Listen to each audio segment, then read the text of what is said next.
Okay, we're good to go. Okay, I will just wait a moment so we can properly connect with the screen. Okay. Hello, everyone. Thank you so much for joining us today with a new community event from Product People.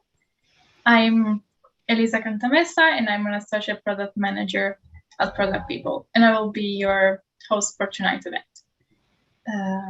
We are Product People. What we do, we are a product management consultancy, a community builder on the mission to help companies discover how to deliver great product faster.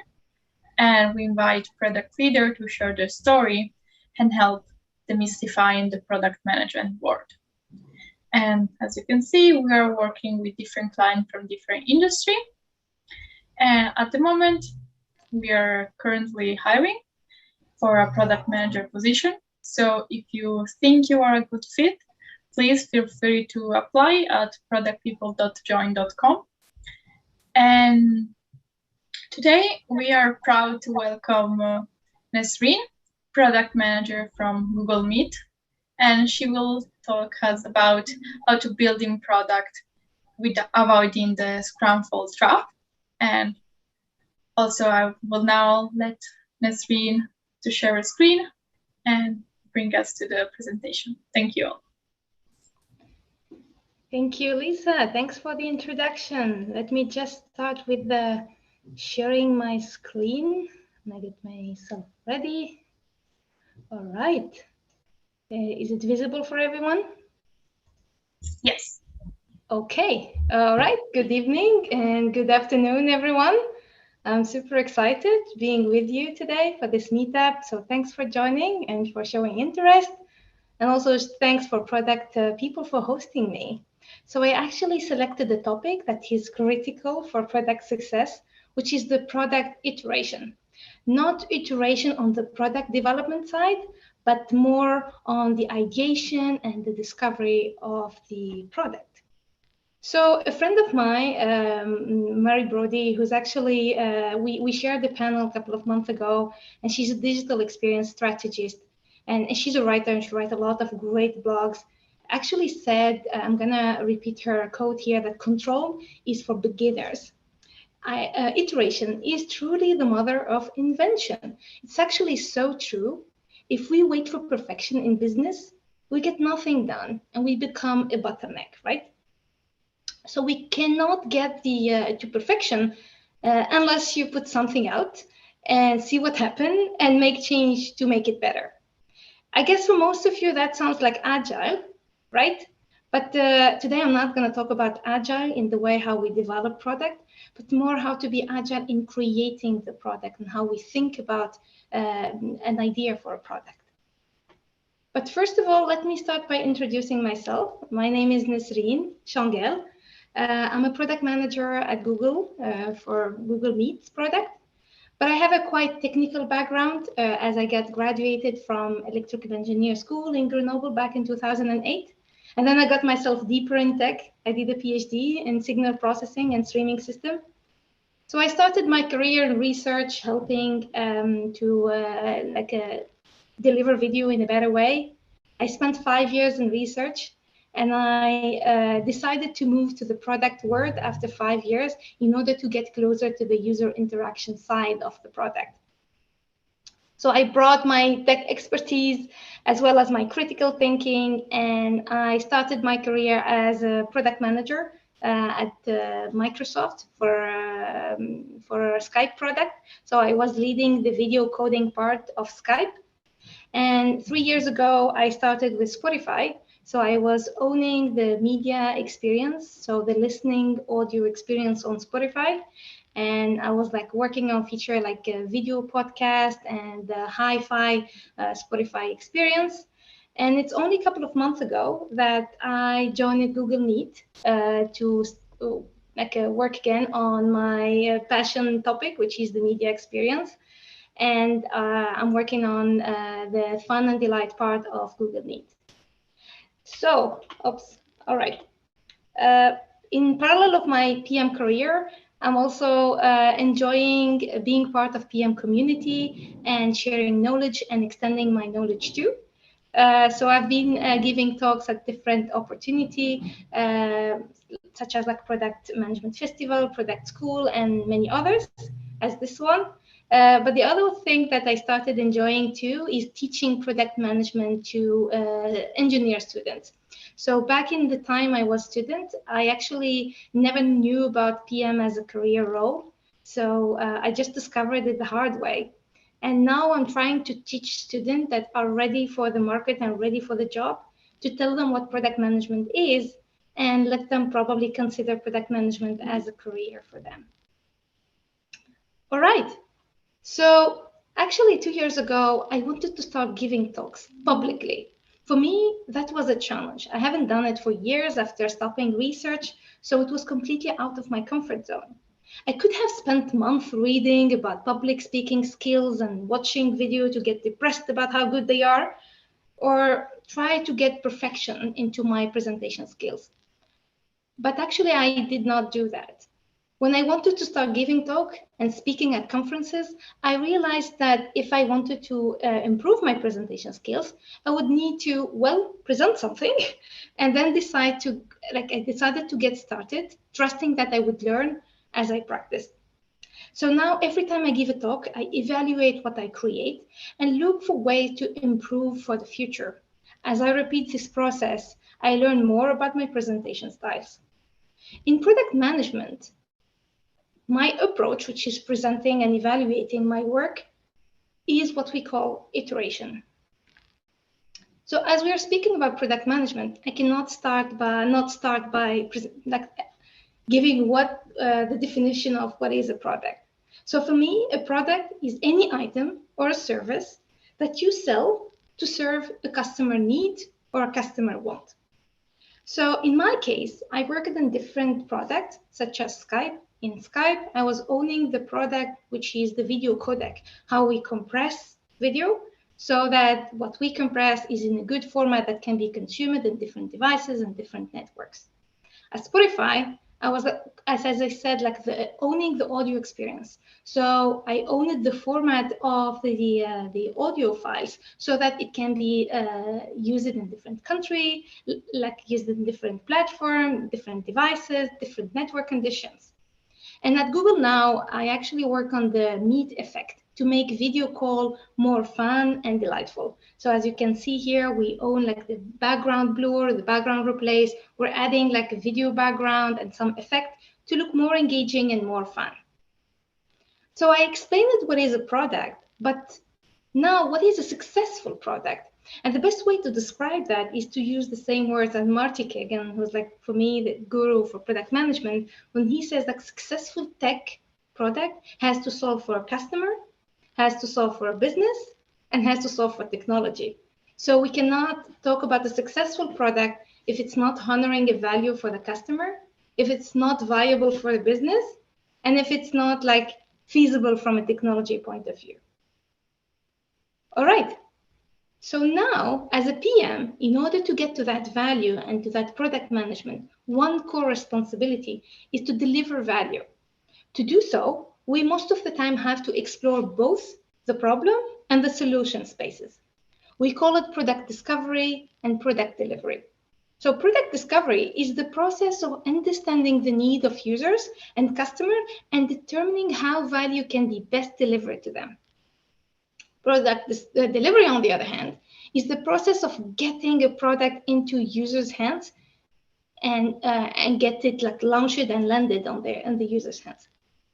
What both has in common, and that's what needs to be emphasized during this presentation, is that both need to be executed iteratively, not only the product delivery, not only the product discovery. So when I start a new idea, I often say we need to iterate on this feature. What I use when I use like the term iterate, what I really mean is this. We have only like a very rough understanding of what the desired feature should look like. So we're going to build an initial version, and then we will request feedback and we're gonna iterate. Based on what you suggest, or like from a feature and from the users, we will do another round of work and we will request more feedback. So we will do that in cycles, and we will create like evolution, and we will do that iteratively and continuously. Our goal, again, is to make sure that we create a viable feature that works for all users. Okay. That being said, the issue is that it's very, very important to understand that when when I'm talking about iterative, it is very different from incremental. So iterative does not mean incremental. So let's give the definition for both. Incremental development slice the work into small bite-sized pieces. These are called increments. Each increment built on top of what has been done before. Iterative development is the process of repeating and refining a cycle of working. This is called like iteration. In many organizations, the confusion between building product iteratively and incrementally make that feature end up being developed in iterative way, what we call sprint in like the Scrum word. But once implemented, they end up being incremented and added on top of each other's. This is what I refer to here by the Scrum fall. If hypotheses and ideas are not adjusted and reevaluated from a feature to another, we're not building product iteratively. We're just doing them in a waterfall way and then developing them in an agile way. All right. This is a very classical example of a pure incremental process where we add pieces on a previously created element. So imagine in this example, you want to build a car. You start with the wheels, you add pieces into it until you get the car in the fourth stage. The bad thing about this example is that the user will only get exposed to the product at the stage 4, which is usually very, very far away. To be honest with you, this actually worked perfectly when you are sure that your customer really wants the car, which most of the case, and believe me, this is not true, because it's incredible from my experience, the gap between what the customer asks and what they really need. And like Steve Jobs said it so well, a lot of time people don't know what they want until you show it to them. So it's very important to, wherever you have a piece of your product, show it to your customer and collect their feedback. The iterative process is only effective if it uses data from previous iteration to rethink about your solution and even rethink completely about the product if that's needed, whether it's worth doing it or not. So back to the car example. In the software product, we don't know whether we want the car or not. We just know that we want to go fast. We want to go from point A to point B in a fast way, right? So we will focus on the problem, which is going fast, and we will do product discovery in an iterative way in order to discover what exactly the user wants. We can show them a skateboard and a scooter, see their reaction, and it's very, very likely that the user actually wants a motorcycle, not a car, because they experience it with it and they realize that it's best for their conditions. I'm going to share with you a concrete example about a product I've been working on. So 2 years ago, as a media experience PM at Spotify, in my media team, we spent a lot of time working on making the audio listening experience the best as it can be by improving the quality and supporting more and more platforms.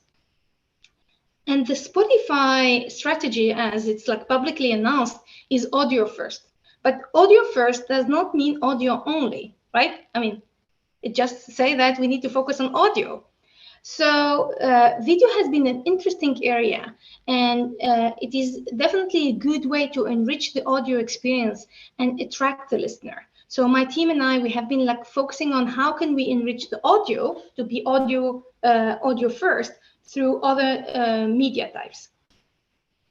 So several video features had been added and tried. So Spotify, in order to validate that the video can have impact on the audio experience. So first of all, in 2016, Spotify launched the Metallica documentary, which are like a way of watching documentary about Metallica. And that was actually a good opportunity to assess how can we use video in the Spotify product. Later in 2018, Spotify launched the Canvas. So these are like a looping video that can be added on top of the listening track. And a bit later in 2020, we launched the video podcast. So in addition to listening to the podcast, you can watch them on Spotify. And very, very recently, this year, Spotify announced the Spotify clips, which actually allow artists to connect with the fans through like a new way, featuring them in a short video so that they can interact with their fans. So the reason why I'm telling this story is that when we started with video, we did not know exactly where would we like to land the video into. We just wanted to explore how the video can be good to enrich the audio experience. Some of them showed us through the data that actually these are not necessarily good examples. Like for example, Metallica documentary get deprecated from the product, but they have been all successful in a way that they let us learn and they let us explore more about the video feature at Spotify. All right, so today at Google, we use also an iterative process that like always start with the exploration, what we call in the PM word like ideation and discovery. So these ideas go through a long journey to finish into a great valuable product most of the time. I mean, sometimes not. I mean, we have to be honest about that as well. So the process goes through like three pieces. I call it like the problem space, the solution space, and the delivery space. So let's start with the problem space. We might start with some like exploratory research, reaching to user in order to help us identify and understand what is the problem. The solution space is actually to try to solve the identified problem by thinking about a solution that fits into the overall product strategy and the business strategy. And then we will come up with some idea, prototype them, and the prototype will evolve into a demo that we will show to user, and the fun begin. The delivery space is about rolling out the product to the user's hands.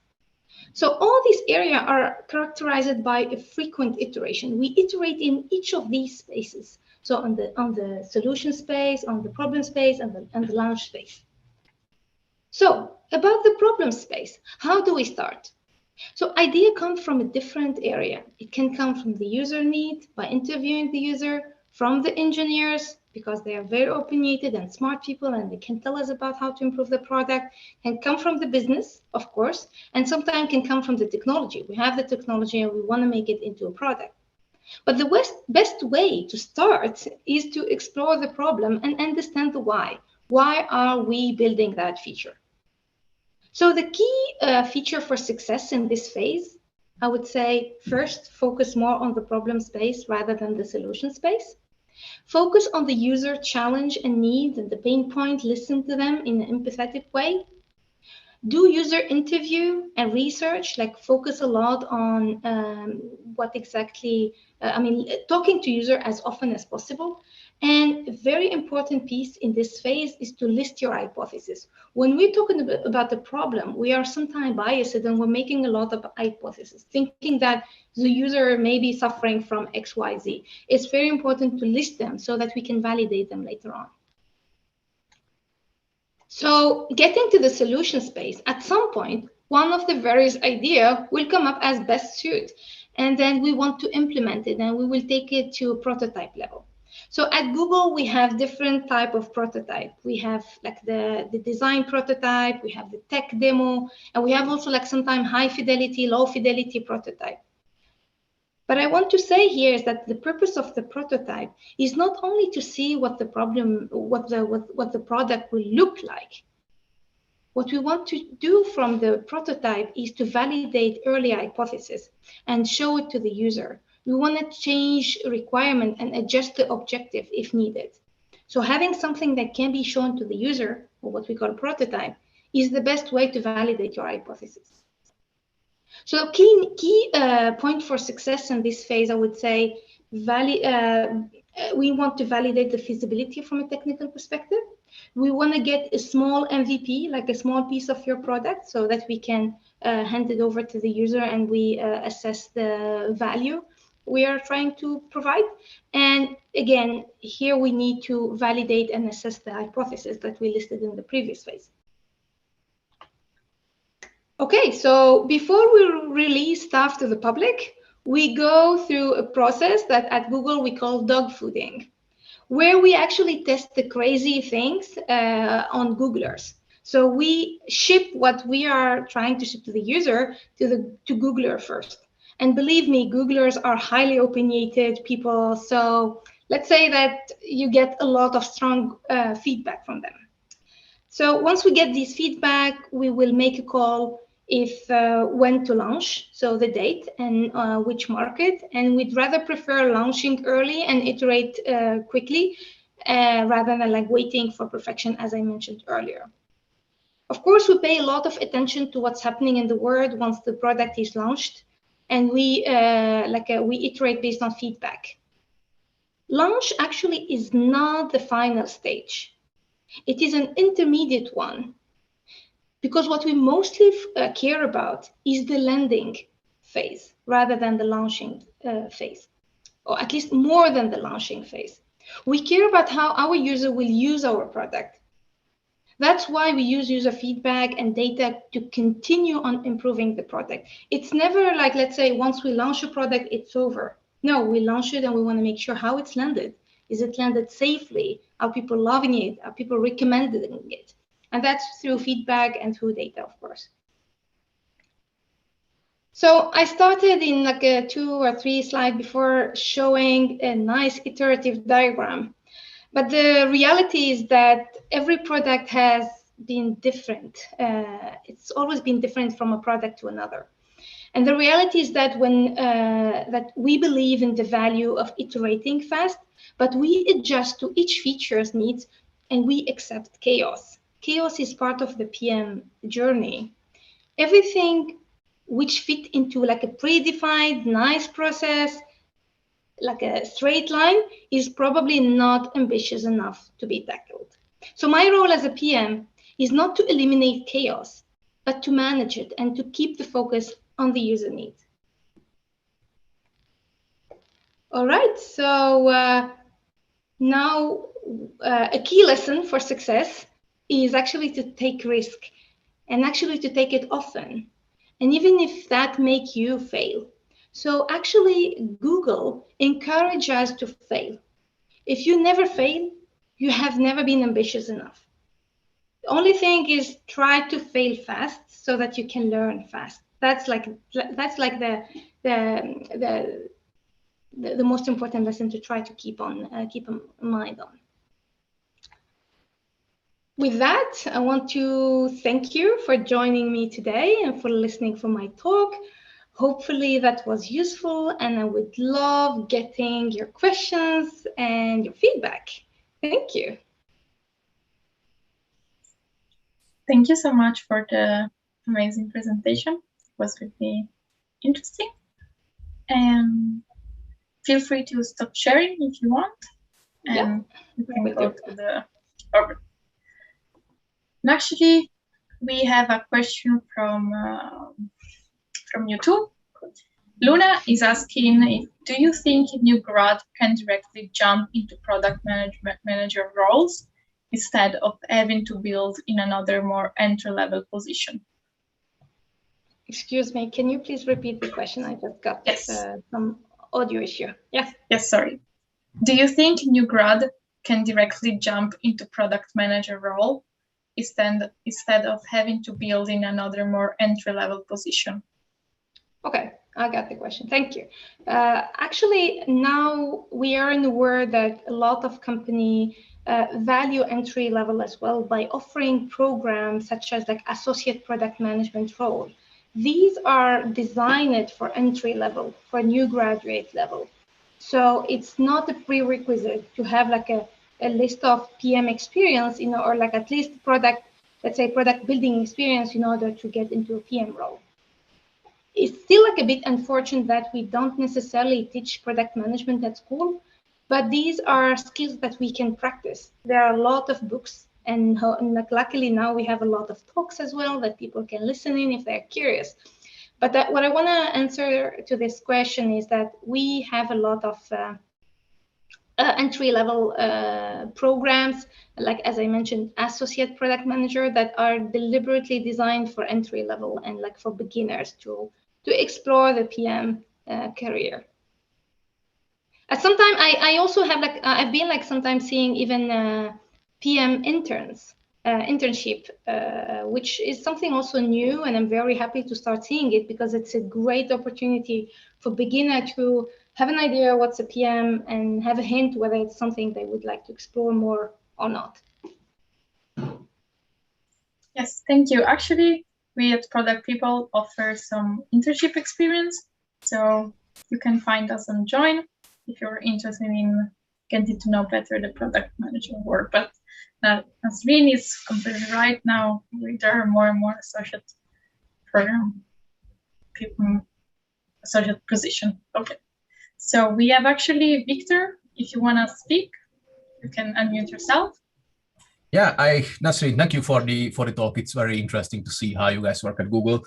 I would have a question about how do you balance the discovery phase, so the actual prototyping and then user interactions, with the delivery? Because in my experience, engineers like to work on stuff without interruptions, and they don't really like if they have something at hand when you drag them into user interviews or ask them to build a prototype on top of their other work.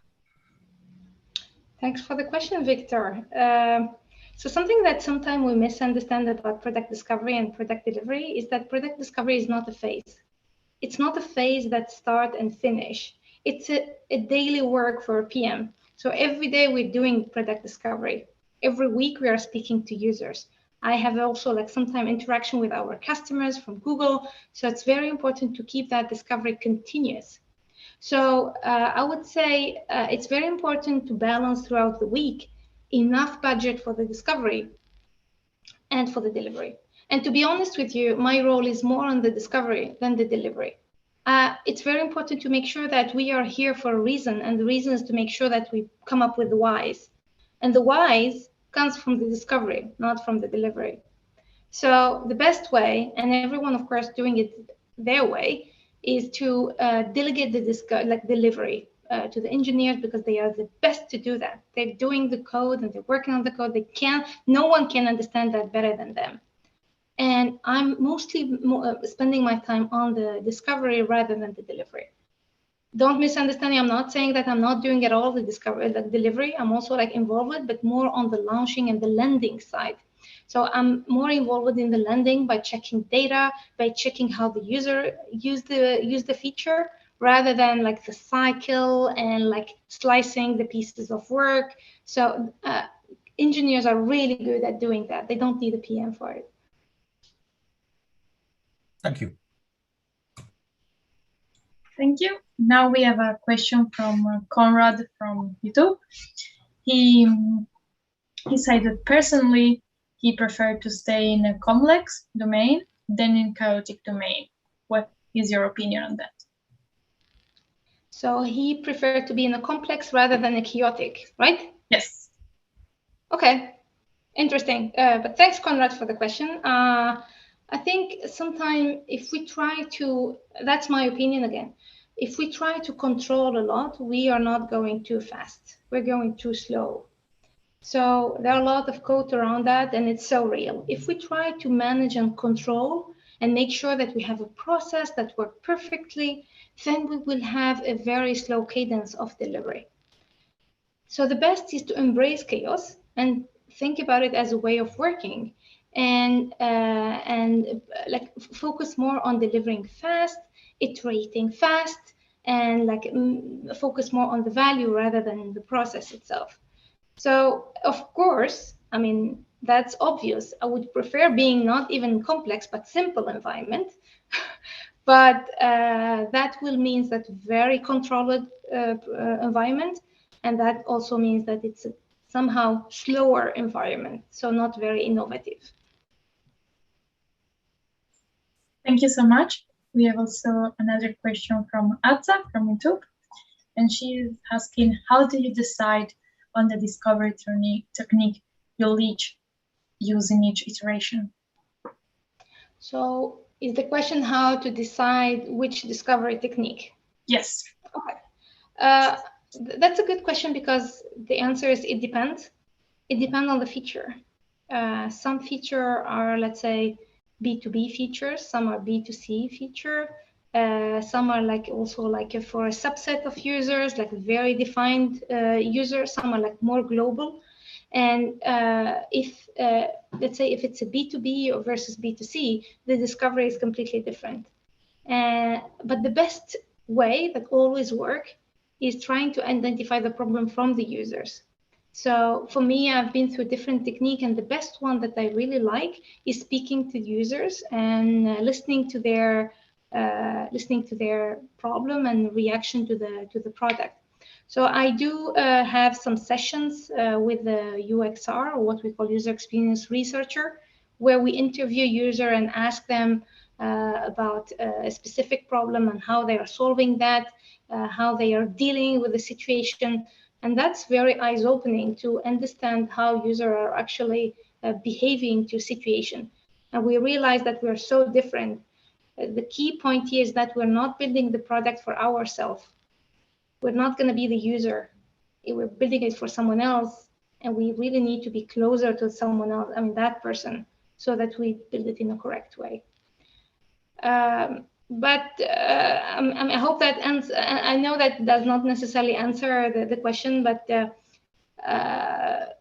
again, the best tool is to make sure that you're speaking often to your end users. Yes, I completely agree with your opinion, Nesrine. And we actually have a question from Daniel, who's here on Zoom. You said to monitor metric after a launch to see if the product is a hit, but had the metric itself is taking effort and time. What do you think of launching before metrics are available to get feedback via other channel, either interview, while adding metrics in a second step? Okay, so I mean that's part of the ways of working the engineer are doing. So we're trying to honor the part of adding logs and metric every time we're writing a piece of code. So every time we write a feature or we write a code that we go to public, we make sure that we're having the logs available. That does not mean that we have the dashboard available to look at the data.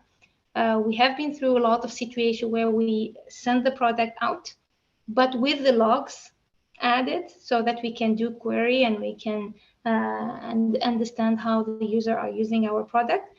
And then later on, we add dashboard and like fancy view of how these metric so that we can track them daily or weekly on the business review, for example.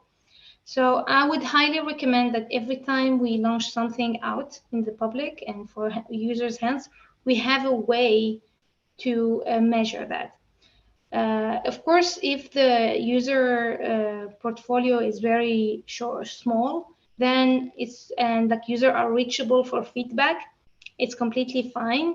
But if you're launching your product globally in different countries, then it's very hard to get the full feedback from all your users from different countries. Like we're launching like globally in different continents, we will not be able to get their feedback just by listening to their complaint and their feedback. It's very important to have some data to look at first. Yes, thank you. We have a lot of questions actually today, so your talk was really interesting and I really like it as well. So we have a question from Nosehiba from YouTube. Thank you, Nesrine, for this great presentation. My question is about the solution space. If we are working with customer which doesn't understand what is an MVP, how can we deal with this? Okay, so how do you deal with the customers that want the final product but not the MVP?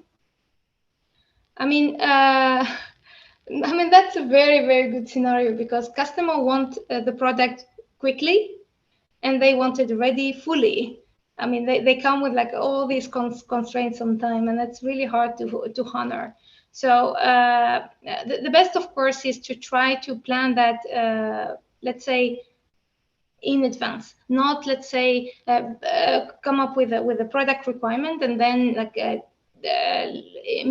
midterm come with a prototype and show it to them. The best way is when I'm planning a feature or I'm planning a product. During the planning phase, I would say to the customer that, look, my first phase will be this, my second phase will be this, and my third phase will be this. Do you agree on the timeline? So at the end of the day, it's going to be the same timeline because we will meet the ETA. So because customer care about the ETA when the product completion and when the product will be completed. And showing them a mid or intermediate product is just a bonus. It's for their interest. Because I can hide it and do the same thing, but without showing you like early phases and early version of the product. So if you want to convince the product customers to go through MVP, is to show them in advance in the planning phase that we will show you this feature, and it's very clear that it's not final, it's just a subset in order to get your feedback. So be clear about the expectation. So something I really try to honor is when working with customers and users is to tell them when you can, tell them when you cannot, and tell them when you don't know as well.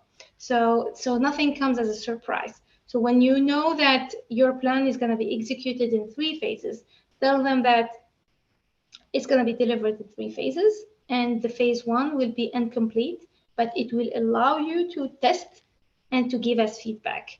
And it's for your own sake of interest, actually.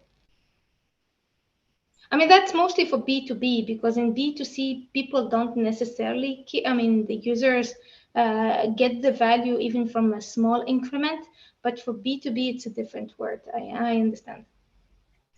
Thank you so much. We have now a question from Azar, from here on Zoom. While taking user interviews to find the customer pain point, do you use the same customer to showcase your MVP? Asking this to understand because a problem for some customer may be not a problem for another. Do you just release your MVP for the Googlers and then move forward with your findings? Okay, good question. So my answer to this question is it's very important to differentiate each phase or each target. So in the user interview, if your target is just to identify the pain point, just focus on the pain, focus on the problem, don't offer them a solution in the beginning. So I would say, let's say I would do a 45-minute interview asking, how do you do such a thing today? What are the alternatives? How are you doing the workaround today, and what are the tools that you're using? Why do you use them and not another? So try to focus more on their daily activity and what they're using today and why they're doing it, in order to identify exactly what they are suffering from or what their needs are. And then it could be a completely different user or a same user, but in a different opportunity and a different interview. You can show them, of course, a first version and say, if that is a solution, how would you use it? Is it easy to access? Is it usable? Is it feasible? I mean, all these kind of questions related to the product readiness can be asked in a different opportunity, of course. But I spoke about dog food at Google. It's a very big thing. Because like we have the chance that it's a big organization and we have a lot of Googlers. So the feedback is big enough in order to assess and have data and evaluate. So every time we have a feature, we actually don't necessarily go to dog food, straight to dog food. We have even intermediate stage as well. We have a team level, we have a domain level, and then we have an organization level dog food, so that we start with the smallest in order to make the lowest risk.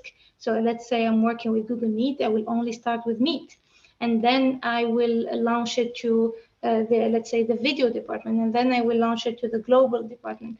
The idea is to do that slowly in order to make sure that you reduce the risk as well. Slowly but fast. I mean, iteratively but fast. Yes, thank you.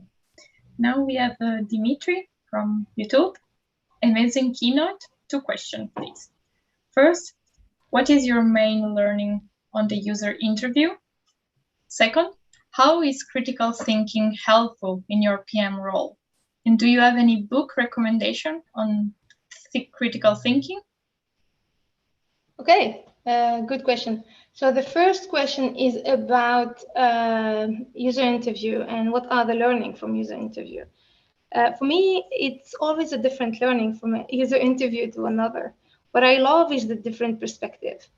Sometimes when I'm thinking about an idea, I'm so biased about how I'm using the product or how I'm using the feature. Like last week, I was in a user interview and I was interviewing about the feature, and I discovered that the person would use the feature in a completely different way and for a completely different scenario. So the best learning is to get different perspective. The best learning is to expand your knowledge outside of your domain, outside of your usage, and also interview people that are not necessarily engineers. They are not necessarily in the IT, but they still use your product. So it's very important to understand their life. Sometimes we ask them where they live, their apartment setting, in order to understand how can we honor your need in a way that it's best for your lifestyle and for your quotidian life. So the best learning from user interview is getting their perspective and try to be themselves during that interview. The second question was about critical thinking. So I did a PhD, and when during the research and during PhD, I did a lot of prototyping and trying to come up with innovative solutions so that I can do research out of that. Research is all about novelty and about innovation. If you're bringing the same thing someone brought before, it's not successful from a research point of view. So I had to be very critical about the previous solution. So I had to look and do what we call in research state of the art. So the state of the art is trying to understand what other did and why it's not appropriate for today or for my product or for my scenario that I am studying. So developing that critique, saying that they come up with a solution, but that solution won't work for me. And that's actually the skill that I call critical thinking. So criticizing what other did in order to come up with something new, more adapted for the scenario you're studying. And that's exactly what I'm applying in product management. Because if I'm learning in, let's say, if I am building a new feature, I'm building it for a case. I'm building it for a why. So we don't necessarily focus on competitor, by the way. Competitor are there for different reasons, and everyone is honoring a different why. So it's better to focus on the why and focus on why the existing solution does not honor what I am trying to solve here. And I think it's very important skill for PM. Whether there is a book or not for critical thinking, now today we are lucky having so many books that it's becoming very hard to recommend. So I don't have anyone for critical thinking to recommend, to be honest. But I would recommend a new book that is very new recently, and I enjoyed reading it a lot, by Teresa Torres, the Continuous Discovery. She's sharing a lot about how to discover in a completely original way a product. So it's a very good read. I highly recommend. Yes, thank you. We have another question from YouTube. Pranit, I am curious to know, how do you innovation teams overlap with PM roles while prototyping the product in any other phase? I'm trying to understand the question, sorry. Can you repeat it, please? Yes. I'm curious to know, how do innovation team overlap with PM roles while prototyping the product or in any other phase? So it's about how to be innovative and at the same time use the prototyping, I guess. Yes, I guess it's about the innovation team, if there's an innovation team in Google company, and how it's connected to the product management role. Yeah, I see. Yeah, I'm quite familiar with the innovation lab and innovation team. I haven't been personally working with such teams so far, neither at Microsoft or Spotify or Google, but I know the existence and they exist for a reason.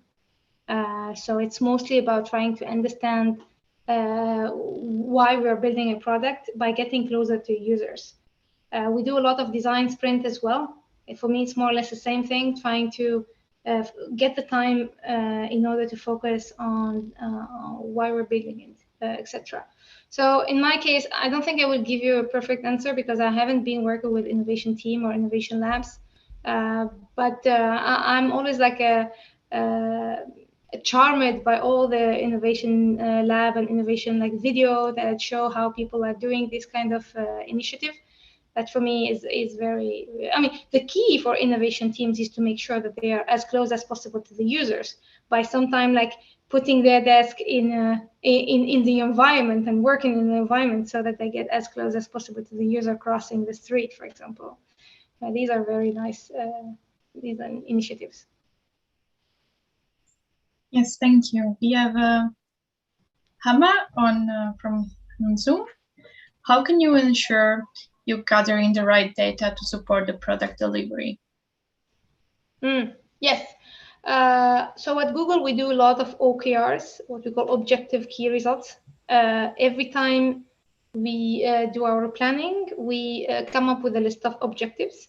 And the objectives are very focused on the why. So what is your objective? My objective is to make the user X, Y, Z.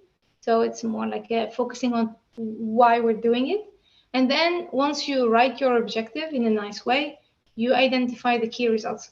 And the key results has to come with metrics. So every time you have an objective, the objective has to be linked to a metric. How are you measuring the success of your feature? How are you measuring the success of your objective? So how do you know whether you're getting closer to your objective or achieving it or just not honoring it at all?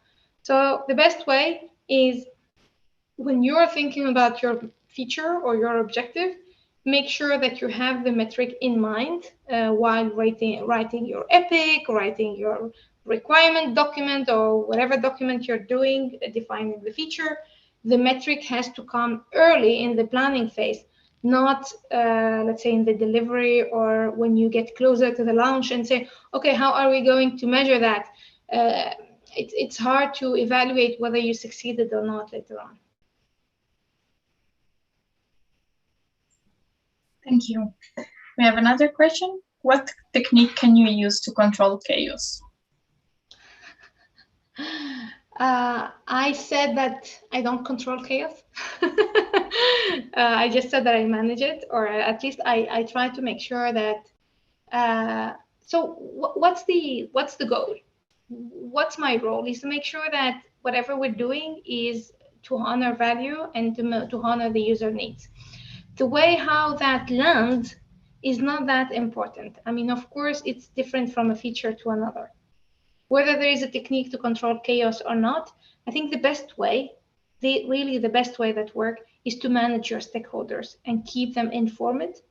So work on your communication style.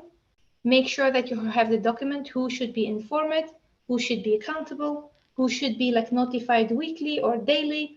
So having this kind of separation of stakeholder and let them know as soon as possible and how as often as possible is key for managing managing chaos. I would not say control chaos again, but for managing chaos, because at least everyone is informed. There will be no surprise. And you also get feedback from the stakeholders. They are key person to tell us about the product success as well. So work on your stakeholder management and work on your communication style. Some stakeholders prefer getting email.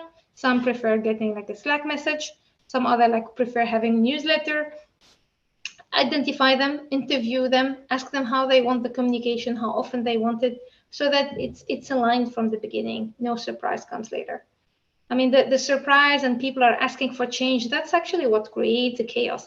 It's like, oh, you're doing it that way. Oh, I didn't want that. I didn't meant that. So when you realize that gap early by doing the communication often, you get to the success. Yes, that's really true. Thank you. We have a question from Sana from YouTube. Thanks for the talk. How exactly discovery stage is different in B2B and B2C companies? Oh, yes. It is, I think it's completely different. It's actually, B2B is a very, very new domain for me. As I said, like I joined Google 3 months ago, and most of my PM journey has been like B2C with Spotify and Skype. And I'm discovering like B2B recently, and I think it's different because the B2C is most of the time very, very diverse, like extremely diverse, almost like uncontrollable. You have women, you have men, you have like people, doctors, you have, I mean, you have users that are completely diverse in terms of language, in terms of activity, in terms of usage. So it's very important when you do your user interview, you consider all the personas, and the personas are very diverse. So you need to get help how to identify your personas. In the B2C, what's different is actually your customer are not your users. So in the B2C, your user most of the time are your customer. Those that are paying for your product are those that are using it. I mean, not necessarily in all cases, like if you have a Spotify family account, your dad is paying for it, but then the kids is using it. But these are special cases. In B2B, however, the admin and the moderator and the company are paying for a tool, let's say Google Workspace, but they are not necessarily the one who are using it. So at the end, you have different set of users using it. So you have to work both with the customer who's going to be buying and paying for your product, and you have to the user who are actually using the product and have to know how to use it. So to answer the question, it's a bit more complicated than B2B because you have to focus both on the customer and the user, not only the user. I mean, you need to honor them because customers are paying you, and users are using your product. So both sides have to be honored and adjusted. Yes, thank you so much. I think we have the last question from Smita here on Zoom. Have you used human-centered design thinking process? Is it part of the product discovery process? Okay, a lot of this product discovery question today, and that's great because as I said earlier, it's the key. I mean, it's the key for product success is to focus on product discovery. Whether I use a human-centric approach, I mean, the approach itself, like a human-centric approach, is to make sure that you apply empathy as much as you can. So I don't think like it's a tool or whatever. It's just a mindset. What I call by a human-centric discovery way is to make sure that you put yourself in the user's shoe. So you try to be, not to be yourself during the interview almost. I know it's hard, but try not to, first of all, not to speak a lot, but let the user speak. Practice empathy, try to understand exactly what's their pain, what are they suffering from. It's very important not to bias them, not to give them solution. Explore as much as you can the problem they are experiencing, and then as I said earlier, come up with later on with a solution. So it's very important not to mix them both. At least that's my approach, trying to be a good listener and try to practice like the empathy part needed for PM. Thank you so much. It was really interesting, and also all the questions were really interesting and informative. And thank you all for joining us today. It was really a pleasure having Nesrine here with us, and also all of you joined from Zoom, Twitch, or YouTube. Thank you all for joining us. We have more exciting meetups coming up in the next few weeks. Every Tuesday we are here. And if you want to stay up to date and not miss the next talk, please join our meetup group and on Telegram chat. We will post there the link where you can join the Zoom event right away. And it was really a pleasure. Thank you so much, and have a nice evening, everyone. Thank you. Bye-bye.